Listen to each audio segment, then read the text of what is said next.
Kayo po ba mga bossing ko ay pakiramdam po ninyo na paborito kayo ng kamalasan? Ako po mga bossing ko ay may tuturo sa inyo upang sa ganon, instant na kamalasan ay puro kaswertehan ang darating. Naniniwala po ba kayo sa mga ganitong mga pamamaraan? Simple mga pamamaraan pero makakatulong po ito upang sa ganon ay magtuloy-tuloy ang pasko ng swerte. Ito po mga bossing ko ay asin. Kayo po ba ay naliligo mga bossing ko ng kaparanggot na asin tuwing umaga? Maglagay po kayo mga bossing ko ng kaparanggot na asin sa timpang tubig kung saan kayo ay maliligo. Mas mainam pa na higitin nyo ang timbang tubig na ito at pagkatapos ay painitan ito sa sinag ng araw.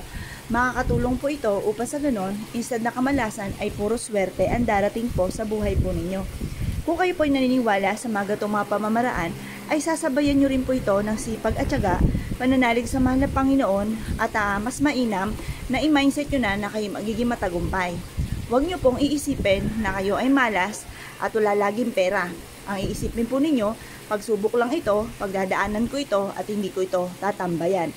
Makakamit ko ang lahat ng aking mga pinapangarap. Kailangan po mga bossing ko ay positibo po tayo sa buhay. Kasi once na tayo naging nega rin po mga nagaganap sa buhay po natin.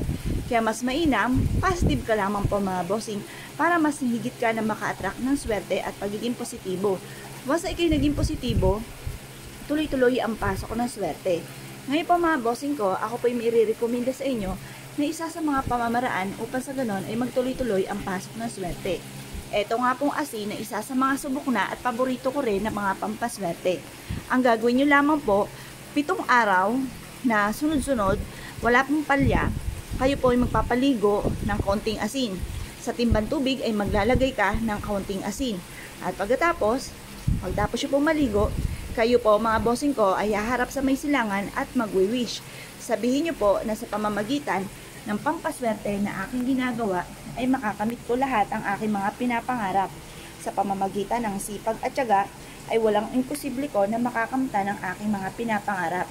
Ganun lamang po ang inyo pong gagawin at ito po ay makakatulong na upang sa ganon kayo po ay maging positibo at mas lapitan ng swerte. Ang taong positibo sa buhay ay mas nagiging magaan sa kanya ang mga bawat bagay. Ang tao namang negatibo ay napakailap sa kanya ng swerte.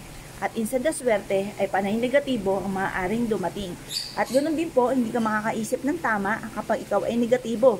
Dahil hindi ka nagagawa ng paraan para ikaw ay maging matagumpay dahil ang nasa isipan nyo nga po, kayo ay malas.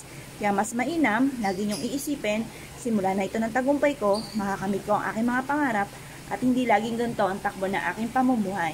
Kung kayo po mga bossing ko ay naniniwala at nais po itong gawin, huwag na po kayong magpatumpik-tumpik pa at ito po ay makakatulong upang sa ganon makamit ang mga pinapangarap sa buhay.